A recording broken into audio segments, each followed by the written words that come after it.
하나님의 은혜와 평강을 빕니다. 6월 첫 번째 온라인 가정 예배입니다. 악해져가는 이 시대 가운데 가정에서 가족들과 한 마음으로 예배할 수 있다는 것이 얼마나 귀한 일인지 알 수 없습니다. 오늘 함께 드리는 가정 예배를 통하여서 또 모든 가정에 큰 은혜가 있으시길 바랍니다. 우리 시간 찬송 한 곡 부르겠습니다.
기도하겠습니다.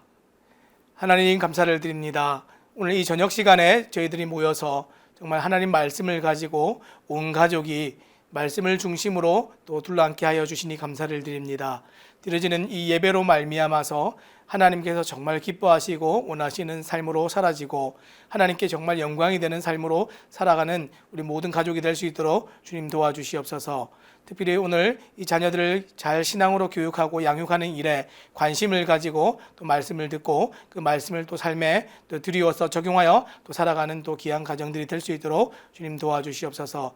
이 저녁에 저희들을 불러 모아주시고 또 하나님 함께 하셔 주심을 감사를 드리며 예수님 이름으로 기도합니다. 아멘.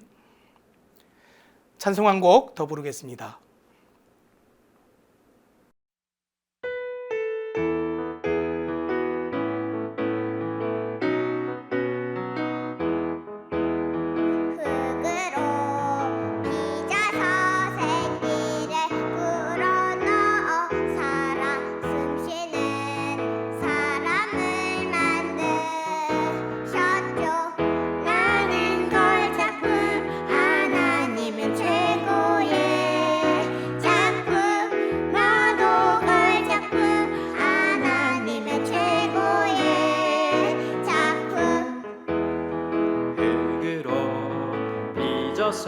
생기를 불어넣어 살아 숨쉬는 사람을 만드셨죠.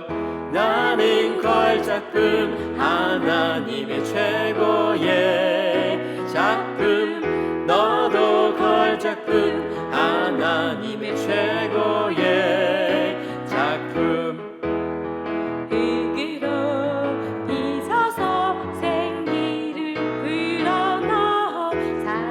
숨쉬는 사람을 만드셨죠.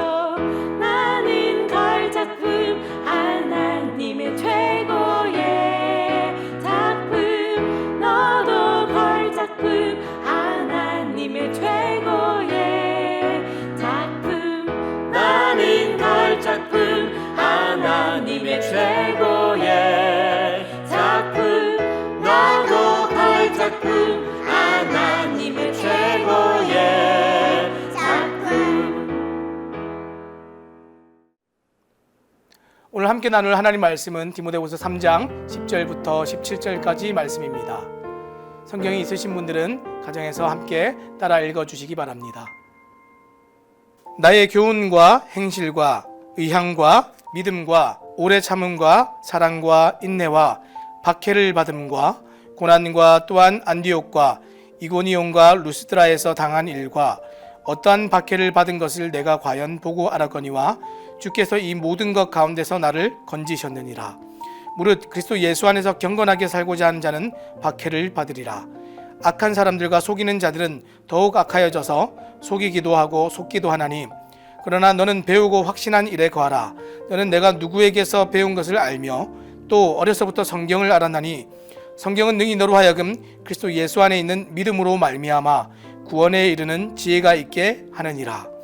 모든 성경은 하나님의 감동으로 된 것으로 교훈과 책망과 바르게 함과 의로 교육하기에 유익하니 이는 하나님의 사람으로 온전하게 하며 모든 선한 일을 행할 능력을 갖추게 하려 함이라.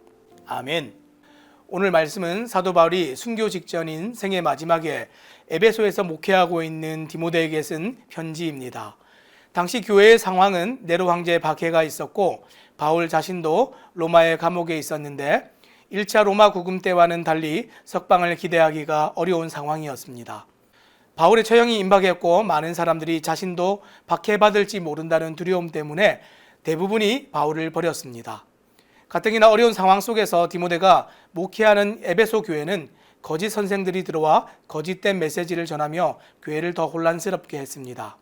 여러분, 이런 분위기 속에서 신앙생활을 하고 자녀들이 예수님을 잘 믿도록 가르치는 것이 가능하다고 생각하십니까? 성경은 가능하다고 얘기합니다. 가능할 뿐 아니라 그 복음이 이어지고 이어져서 오늘 우리에게까지 이렇게 왔습니다. 우리가 살고 있는 이 시대는 바울과 디모데가 살았던 시대에 견줄 만한 박해는 없지만 여전히 자녀들을 신앙교육하는 일에 안팎으로 많은 어려움이 있습니다. 도무지 신앙교육을 어떻게 해야 할지 탈출구가 보이지 않는 부모님들과 가정에 오늘 이 말씀이 지혜가 되고 도전이 되기를 바랍니다. 먼저 10절과 12절 말씀 함께 읽겠습니다. 나의 교훈과 행실과 의향과 믿음과 오래 참음과 사랑과 인내와 박해를 받음과 고난과 또한 안디옥과 이고니온과 루스드라에서 당한 일과 어떠한 박해를 받은 것을 내가 과연 보고 알았거니와 주께서 이 모든 것 가운데서 나를 건지셨느니라. 무릇 그리스도 예수 안에서 경건하게 살고자 하는 자는 박해를 받으리라. 바울이 디모데에게 전하는 말씀을 보면 확신에 찬 당당함이 느껴지지 않습니까? 지금 바울을 둘러싼 어려운 환경은 복음을 전하는 일에 전혀 영향을 주지 못합니다. 그런데 우리는 흔히들 시대가 어려워지고 환경이 따라주지 않아서 복음을 전하고 신앙교육을 하기가 어렵다 이렇게 얘기를 합니다. 바울과 디모데가 살았던 시대와 환경을 우리가 다시 한번 생각해 보기 원합니다. 바울은 당시 어려웠던 시대의 특징을 19가지나 얘기를 하고 있는데 그 시작은 이렇습니다. 디모데후서 3장 1절 말씀입니다. 너는 이것을 알라. 말세에 고통하는 때가 이르러. 여기서 고통하는 이라는 표현은 원어에서 위협하는 사나운이라는 뜻을 가지고 있습니다. 다시 말해서 주님 다시 오시기까지 이 세상에는 시대가 가면 갈수록 우리의 신앙을 위협하는 사나운 것들이 계속해서 온다 하는 그런 뜻입니다. 고통하도록 만드는 위협이 되고 사나운 것들은 다 이런 것들입니다.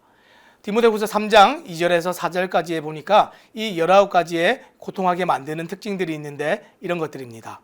사람들이 자기를 사랑하며 돈을 사랑하며 자랑하며 교만하며 비방하며 부모를 거역하며 감사하지 아니하며 거룩하지 아니하며 무정하며 원통함을 풀지 아니하며 모함하며 절제하지 못하며 사나우며 선한 것을 좋아하지 아니하며 배신하며 조급하며 자만하며 쾌락을 사랑하기를 하나님 사랑하는 것보다 더하며 경건의 모양은 있으나 경건의 능력은 부인하니.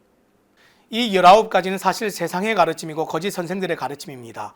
바울은 디모데후서 3장 5절에서 이 같은 자들에게서 내가 돌아서라 이렇게 말했습니다. 여기서 돌아서라라는 말은 거짓된 것들과 관계를 맺지 말라는 뜻인데, 사람들과 멀리 떨어져서 혼자 생활하라 이런 뜻이 아니라 세상의 거짓된 것들을 잘 분별해서 우리의 가정이나 믿음의 공동체 안에 들어오지 못하도록 잘 막아야 한다, 이런 의미를 가지고 있습니다. 그런데 우리는 왜 세상의 메시지와 가르침에 자꾸만 마음을 빼앗기고 그것들이 우리 속에 들어오도록 허용을 하면서 그렇게 살아갈까요? 우리가 전하고 가르치는 성경에 대한 확신이 없기 때문에 그렇습니다. 여러분은 성경을 살아계신 하나님의 말씀이라고 정말 그렇게 믿습니까? 성경이 하나님의 말씀이라면 그것을 이해하고 깨닫는 것보다 더 중요한 일은 없을 겁니다. 우리는 성경이 계시라고 믿습니다. 성경이 진리를 드러내기 위해서 주어졌고 하나님의 마음과 뜻을 숨기지 않기 위해서 주어졌다면 하나님께서는 우리 모두가 반드시 이 성경을 이해하고 잘 알도록 그렇게 성경을 주신 것입니다. 오늘 여러분은 성경이 유일한 하나님의 말씀이라는 확신이 있으십니까? 그렇다면 성경에 대한 올바른 태도와 반응이 우리 삶에서 나타나야 합니다. 바울은 성경을 진리로 믿었고 성경의 진리를 전하는 일에 박해도 마다하지 않았습니다. 이제 마지막이 될지도 모르는 이 편지에 복음을 위해 살았던 그 삶의 순간을 자랑스럽게 써내려가고 있습니다. 자, 그리고 나서 이 12절에 뭐라고 얘기했습니까? 무릇 그리스도 예수 안에서 경건하게 살고자 하는 자는 박해를 받으리라. 성경은 예수 안에서 경건하게 살면 평안이 있지만 편안하게 산다고 말하지는 않았습니다. 우리는 성경의 모든 말씀이 진리라고 믿을 때 내가 듣기 좋아하는 말씀만 믿는 것이 아니라 내가 듣기 싫은 말씀도 진리임을 알고 믿어야 합니다. 성경은 심판도 있고 박해도 있고 믿음의 길을 갈 때 반드시 어려움이 있다, 이렇게 얘기합니다. 그런데 바울의 고백에서 강조점이 무엇입니까? 어려움이나 박해가 아닙니다. 이 11절 말씀을 함께 보겠습니다. 박해를 받음과 고난과 또한 안디옥과 이고니온과 루스드라에서 당한 일과 어떠한 박해를 받은 것을 내가 과연 보고 알거니와 주께서 이 모든 것 가운데서 나를 건지셨느니라. 바울이 디모데에게 진짜 전해주고 싶었던 얘기는 이런 겁니다. 신앙을 꺾을 것이라고 여겼던 그 많은 박해 속에서 모든 것을 이기시고 우리를 건지시는 하나님이 여전히 계셨다는 사실을 기억하라는 겁니다. 이것이 성경에 대한 우리의 믿음과 확신의 근거입니다. 세상을 거슬러 복음을 위해 살아갈 때 반드시 고난과 박해가 따릅니다. 왜냐하면 복음을 전하는 일보다 영적인 일이 없기 때문에 그렇습니다. 저희 가정에서는 매일마다 가정 예배를 드리는데 제가 이 예배를 드릴 때마다 아이에게 가르치는 것이 있습니다. 말씀을 가르치고 들을 때는 항상 방해가 있다는 겁니다. 사탄의 방해가 있고 유혹이 있어서 우리는 항상 그것을 잘 이기고 견디고 넘어가야 한다는 것을 아이에게 가르칩니다. 따라서 우리는 진리의 말씀이 외치고 가르쳐질 때 어려움이 있는 것을 당연하게 여겨야 합니다. 환경이 어려워서 신앙교육을 할 수 없습니다 하는 것은 전혀 핑계가 되지 못합니다. 환경이 어렵거나 방해가 있어서 신앙교육을 못하는 것이 아니라 하나님과 하나님의 말씀인 성경에 대한 확신이 없기 때문에 신앙교육을 위한 수고와 헌신을 할 수 없는 겁니다. 당장 눈에 보이는 작은 어려움과 불편함 때문에 신앙교육을 포기하지 마시기 바랍니다. 교회가 작고 시설이 없고 아이들이 안 모이고 교사로 헌신하는 사람이 없고 이런저런 이유로 우리는 지금 스스로 신앙을 전수하고 가르치는 일을 포기하고 있지 않습니까? 하지만 우리가 신앙교육하기를 포기하는 진짜 이유는 말씀을 가르치고 전하면 반드시 하나님이 일하신다는 확신이 없어서 포기하는 것입니다. 진리를 가르치는 일이 없이 세상이 더 나아지거나 사람들이 저절로 성숙하게 변하고 자랄 거라고 기대하시면 안 됩니다. 13절 말씀 함께 보겠습니다. 악한 사람들과 속이는 자들은 더욱 악하여져서 속이기도 하고 속기도 하나니. 성경은 진리를 가르치지 않으면 세상은 점점 더 악하여져 간다고 말하고 있습니다. 왜 그렇습니까? 우리가 진리의 말씀 가르치기를 멈추면 거짓된 세상이 우리를 가르치기 때문에 그렇습니다. 오늘날 어린 자녀를 둔 크리스찬 가정에서 교육의 문제를 심각하게 고민하기 시작했습니다. 오늘 우리나라에는 학생 인권 조례가 통과되어 있습니다. 학생의 인권의 종류 안에 성적 지향, 즉 동성애라는 표현이 들어가 있는데 학생들에게 동성애할 권리가 있네라고 말하면서 동성애가 잘못되었다고 말하는 교사를 고발하는 사건이 서울에서 있었습니다. 우리나라도 벌써 포괄적 차별금지법이 만들어지지 않았는데도 지방 조례 때문에 고발당하는 사람들이 나오고 있습니다. 이런 시대에 우리는 어떻게 해야 합니까? 어떤 기독교인들은 말세다 이러면서 그냥 포기하는 자세로 숨어 들어갑니다. 어떤 분들은 이렇게 말합니다. 동성애 차별금지법을 7번 우리나라가 막아내고 또 추가 발의된 4개를 지금까지 저지하고 있는데 이 정도 싸웠으면 많이 싸운 거예요. 잘 싸운 거예요. 이렇게 얘기합니다. 미국도 통과시키고 스웨덴도 통과시키고 벨기에도 통과시키고 덴마크도 통과시키고 네덜란드도 통과시키고 영국도 통과시키고 그런 선진국들이 다 통과시키는데 우리가 무슨 수로 차별금지법을 예수님 오실 때까지 막아내겠습니까? 그냥 쉽게 갑시다. 한술 더 떠서 너무 노력하지 말고 고생하지 말아요. 세상이 완전히 악해져야 예수님이 오실 테니 그냥 내버려 둡시다. 이렇게 얘기합니다. 정말 그럴까요? 이것을 막아내지 않으면 진리가 불법이 되는 세상이 옵니다. 우리가 2008년도에 포괄적 차별금지법을 못 막았다면 오늘 제가 전하는 이 말씀이 불법이 되고 저는 이 온라인 가정예배 방송 때문에 범법자가 되는 것입니다. 성경의 말씀을 따라 동성애가 죄라고 말했을 때 통과시키려고 했던 법안을 한번 생각해 보시기 바랍니다. 그 내용을 보면 3천만 원 이하의 이인 강제금을 반복적으로 부과할 수 있는 법이 발의되어 있습니다. 언제까지요? 국가인권위원회의 시정 공고한 대로 따르고 말을 들을 때까지입니다. 무슨 얘긴가 하니 내가 잘못 말했고 미안하다라고 공식적으로 말하기까지는 이것이 계속 유효하다는 것이죠. 말 한마디만 하면 그런데 어떻게 됩니까? 그대로 이 3천만 원 벌금 내야 되는 거 다 봐주고 없었던 일로 끝나는 것이죠. 정말 쉽죠. 그러나 그렇게 말하는 순간에 성경의 권위는 떨어지게 됩니다. 실제로 이런 일이 미국에서는 지금 일어나고 있습니다. 성경과 진리를 가르치기를 포기하면 이런 세상이 오기 때문에 우리는 성경이 유일한 소망이라는 확신을 가지고 그렇게 가르쳐야 합니다. 그러면 우리는 어떻게 신앙교육을 해야 합니까? 하나님의 말씀인 성경이 실력이 되도록 그렇게 가르쳐야 합니다. 성경은 사람들을 완전히 바꾸어 놓을 수 있는 하나님의 말씀이라는 확신이 필요하다고 첫 번째 말씀드렸는데 그것은 하나님의 말씀을 믿고 순종하는 성경에 대한 우리의 태도와 자세를 말하는 겁니다. 그런데 단순히 신뢰하고 순종하는 것만으로 충분하지가 않습니다. 디모데후서 2장 15절 말씀에는 이렇게 기록합니다. 너는 진리의 말씀을 옳게 분별하며 부끄러울 것이 없는 일꾼으로 인정된 자로 자신을 하나님 앞에 드리기를 힘쓰라. 성경을 이해하는 올바른 태도와 접근도 중요하지만 그것을 넘어서 부지런히 일할 준비도 되어 있어야 한다. 이렇게 얘기하고 있습니다. 그러면 어떤 사람이 일에 좋은 결과를 만들어낼 수 있습니까? 실력을 갖춘 사람이 좋은 결과를 만들어낼 수 있습니다. 어떤 목수가 가구를 만든다고 할 때 좋은 태도와 열심히 일하는 것에 대한 헌신만으로 아름다운 가구를 만들 수 있습니까? 절대로 없지요. 가구를 제작하는 일에는 올바른 방법과 잘못된 방법이 있기 때문에 그렇습니다. 또 올바른 방법을 사용하더라도 그 기술에 숙련된 전문가가 아니면 아름다운 가구를 만들 수가 없습니다. 성경을 가르치고 신앙교육을 하는 일도 이와 같습니다. 올바른 태도와 접근 방식을 가져야 할 뿐 아니라 좋은 방법을 사용하고 그 사용 기술을 개발해야 합니다. 그래서 14절에 뭐라고 했습니까? 그러나 너는 배우고 확신한 일에 거하라. 이 거하라라는 표현이 킹 제임스 버전에서는 계속하라라고 번역하고 있습니다.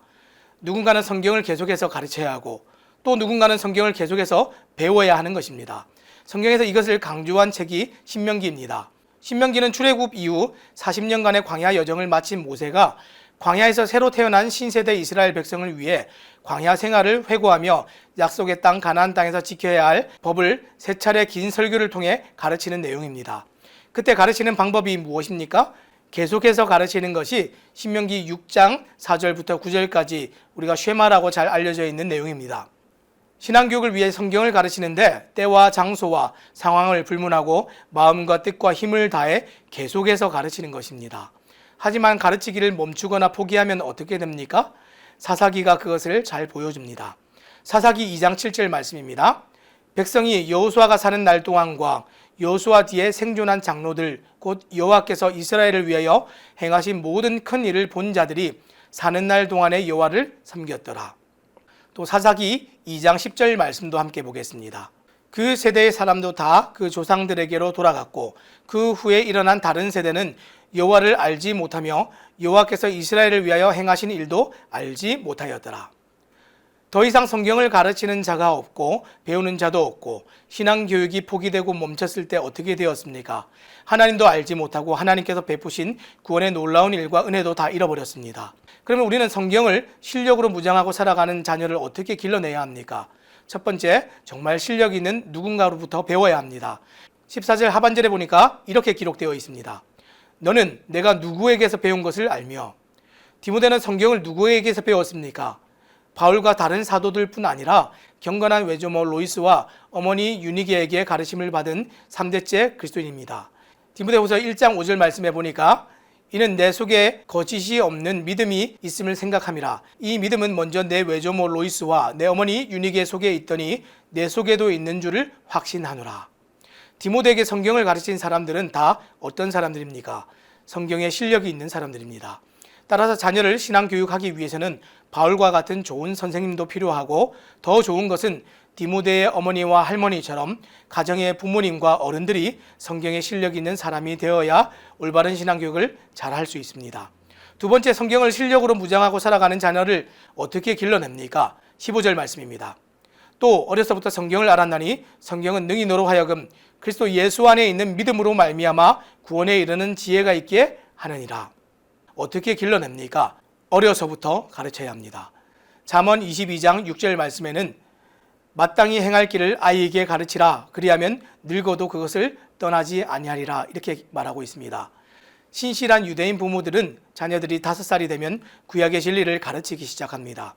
그리고 우리가 세계관 교육에서도 배웠듯이 어린 시절에 형성된 세계관을 가지고 우리가 평생을 사는데, 그 세계관이 9살에서 10살 정도면 다 형성되기 때문에 자신의 세상에 하나님이 실제하시고 믿어지도록 어려서부터 가르쳐야 성경에 실력이 있는 자녀로 길러낼 수 있습니다. 그리고 마지막 세 번째로, 하나님의 말씀인 성경을 실력으로 무장하고 살아가는 자녀를 어떻게 길러냅니까? 삶의 중심이 성경이 되어야 합니다. 16절 말씀 읽겠습니다. 모든 성경은 하나님의 감동으로 된 것으로 교훈과 책망과 바르게 함과 의로 교육하기에 유익하니. 여러분, 성경은 언제 필요합니까? 우리가 예배 드릴 때만 필요한 것입니까? 아니죠. 모든 시간에 필요한 것이 성경입니다. 성경을 설교하거나 성경을 연구하고 가르칠 때뿐 아니라 삶의 모든 순간에 하나님의 말씀인 성경이 함께 가야 합니다. 슬플 때나 기쁠 때나 힘들어 죽을 것 같을 때나 모든 것을 잊을 만큼 가장 정점에서 성공한 때나 우리는 하나님이 우리에게 하시는 말씀을 들어야 합니다. 그러면 그 말씀이 우리를 교훈과 책망과 바르게 함과 의로운 것으로 가르칩니다. 그러면 성경의 어떤 특정한 부분만 그런 역할을 하는 것입니까? 그것도 아니죠. 모든 성경이 하나님의 감동으로 된 말씀이고 모든 성경이 우리의 필요를 따라 가르칩니다. 여기까지는 모든 가정이 동의를 하시겠지만, 그런데 어떻게 그 많은 시간을 들여서 자녀를 가르칠 수 있는지에 대해서는 의문을 품을 수 있습니다. 그러면 저희 자녀들을 다 신학교에 보내야 합니까? 보낼 수 있다면 다 보내면 얼마나 좋겠습니까? 하지만 더 좋은 방법이 여기에 있습니다. 여러분 가정의 이 라이프 스타일을 바꾸시기 바랍니다. 삶의 중심이 성경을 가르치고 배우는 삶이어야 합니다.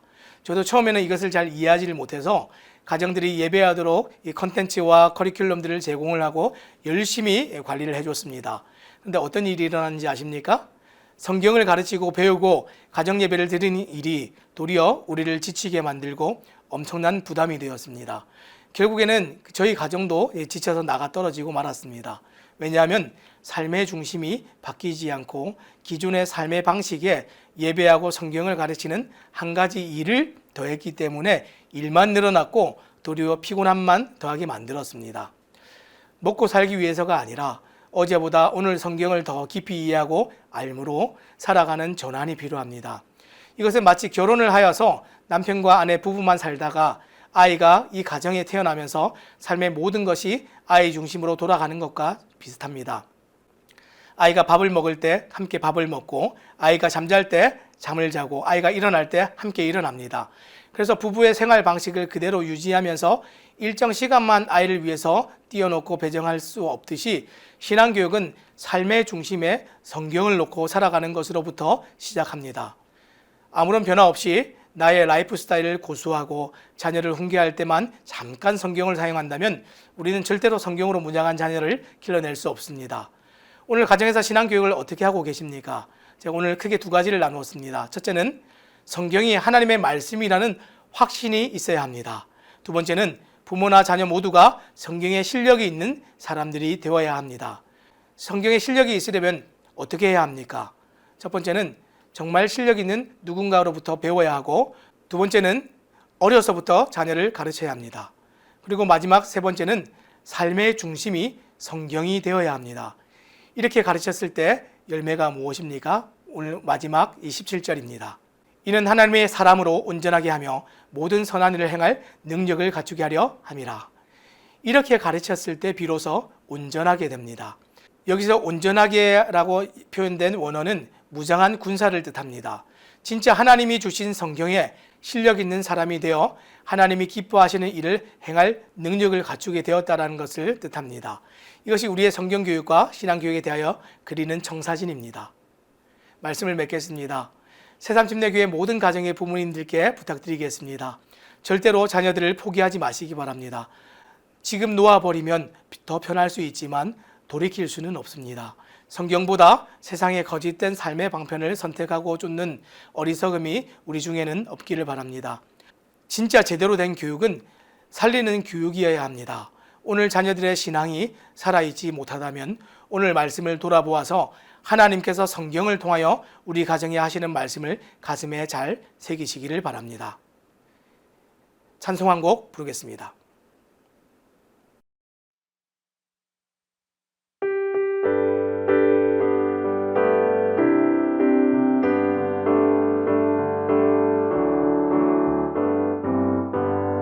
나의 사랑하는 책 비록 헤어졌으나 어머니의 무릎 위에 앉아서 재미있게 듣던 말 그때 일을 지금도 내가 잊지 않고 기억합니다.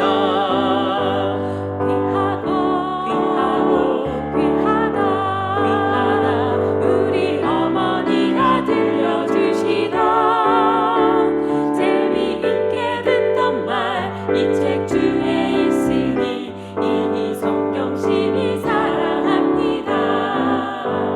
옛날 용맹스럽던 다니엘의 경험과 유대 임금 다윗 왕의 역사와 주의 선지 엘리야 바람 타고 하늘에 올라가던 일을 기억합니다. 귀하다 우리 어머니가 들려주시던 재미있게 듣던 말 이 책 중에 있으니 이 성경심이 사랑합니다. 예수 세상 계실 때 많은 고난 당하고 십자가에 달려 죽임 당한 일 어머니가 읽으며 눈물 많이 흘린 거 지금까지 내가 기억합니다. 귀하다 우리 어머니가 들려주시던 재미있게 듣던 말 이 책 중에 있으니 이 성경심이 사랑합니다. 귀하다 우리 어머니가 들려주시던 재미있게 듣던 말 이 책 중에 있으니 이 성경심이 사랑합니다.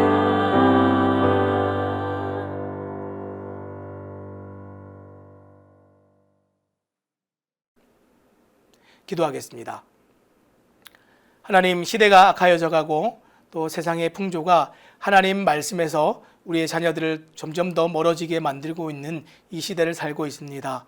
하나님, 우리의 자녀들에게 신앙교육을 어떻게 해야 될지 깊이 고민하게 하여 주시고 성경에서 그 답을 찾을 수 있는 우리 모든 가정이 될 수 있도록 주님 도와주시옵소서.